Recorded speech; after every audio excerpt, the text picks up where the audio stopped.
اعوذ باللہ من الشیطان الرجیم بسم اللہ الرحمن الرحیم۔ حدیث مبارکہ، آپ صلی اللہ علیہ وسلم نے ارشاد فرمایا، جس شخص میں یہ 3 باتیں ہوں گی وہ ایمان کا مزہ پالے گا۔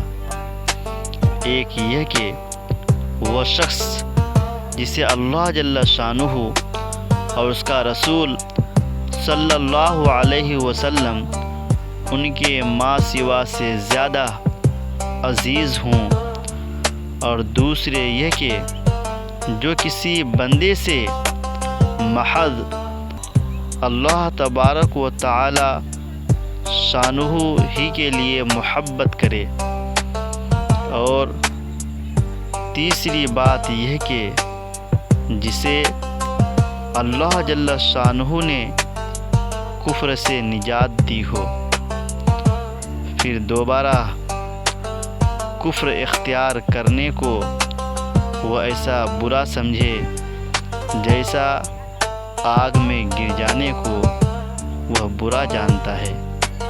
یہ حدیث نمبر 21 ہے اور بخاری شریف کی روایت ہے، بالکل صحیح روایت ہے۔